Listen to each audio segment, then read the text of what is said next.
Hey YouTube, JW. Another edition of Retro Knives for you guys.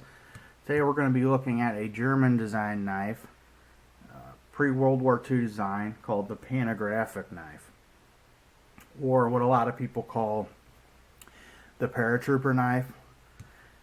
We'll get into that a little bit later in the video. It's a Pantographic design. This is a copy from Valor in the 1980s. Copy of the German design. Basically just pop that up. It scissors open. The collar slides down. Comes out. This locks it in place. And then there you go.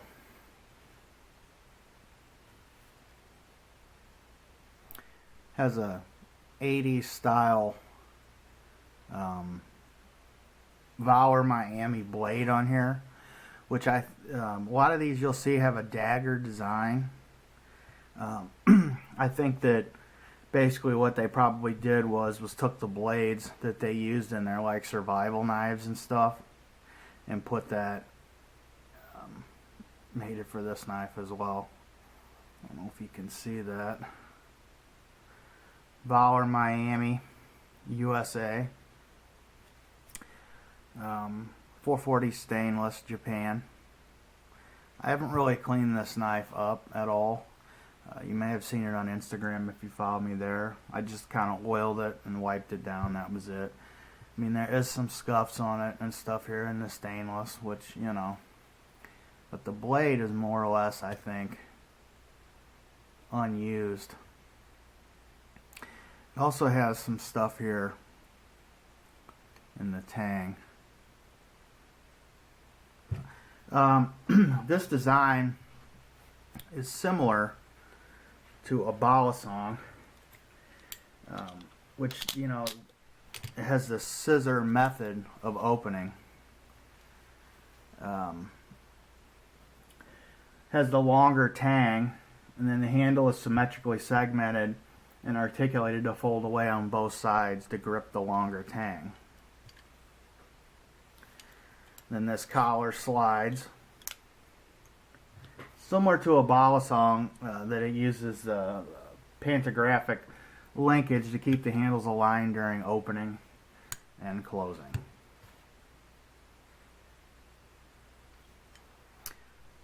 This is a pretty good copy. You'll see these sometimes cheap ones with Nazi insignias or SS stuff marked all over it, when in fact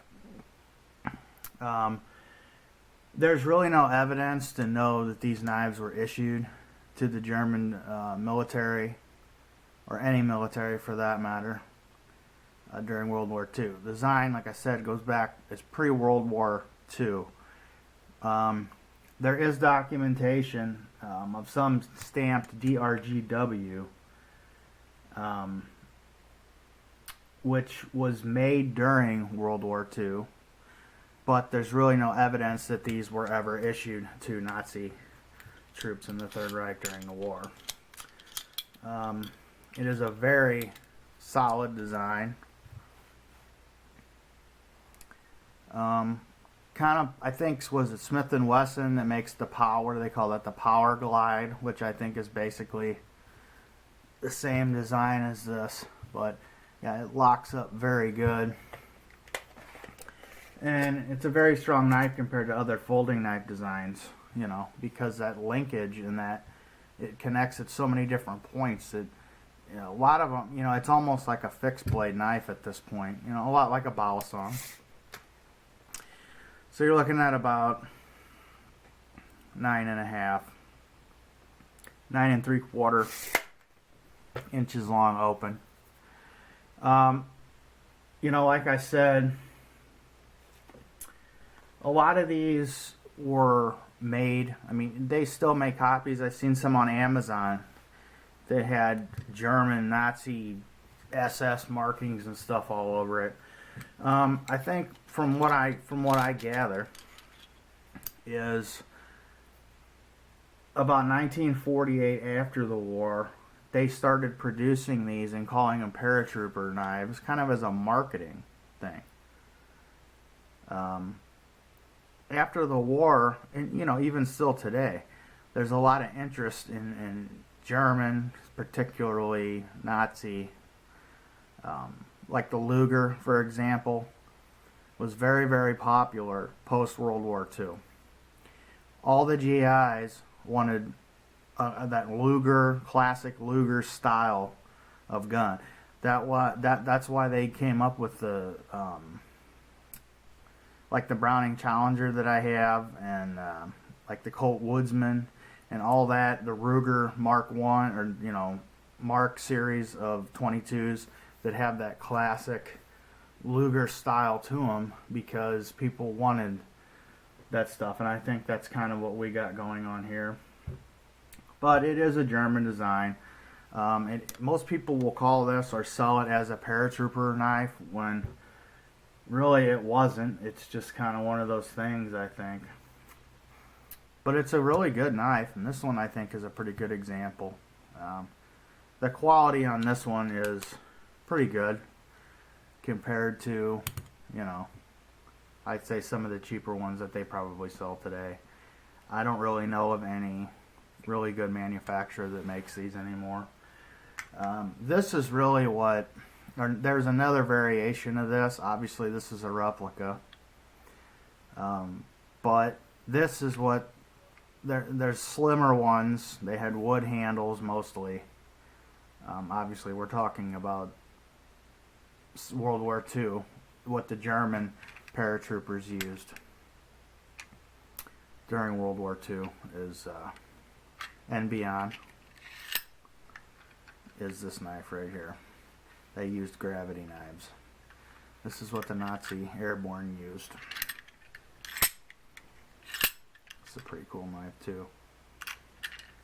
I got this new old stock about 4 years ago or so, 3 years ago. Direct knives. The last one they had, I think it's from the 90s. Got this spike here too. I guess that was to untangle parachute line, maybe. Knots.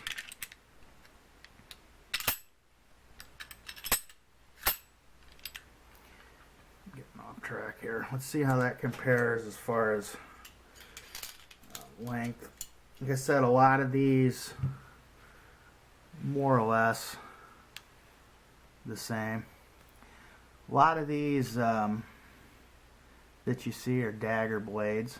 They're not necessarily going to have this saw blade, and this is just kind of a Voller, their take on it. So I kind of like it with that though, actually.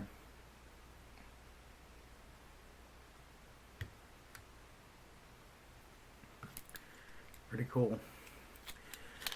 I always like unique opening and closing designs of knives, and I try to get them all in this series, but I've done about, I think about 70 of these now, so it's getting up there. But I've been wanting to do this one for a while, and I just so happened to come across this one for about 30 bucks, so I grabbed it. There's also a tool here on the end that's very solid. The back part of that, when that tang comes through there, it could be used as a screwdriver or a chisel or something. It's pretty thick and heavy duty. So yeah, classic design, and it's one of those things that sometimes you think it's one thing, and it really turns out that it was never that thing at all, but the name just sticks, and that's what everybody associates it with. And that's what you have with this, is the Paratrooper. So pretty cool. The Germans had so many great weapons during World War II, that time period.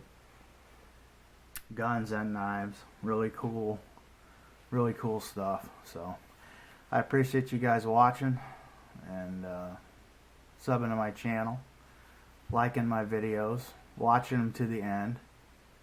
Follow me on Instagram and Google+,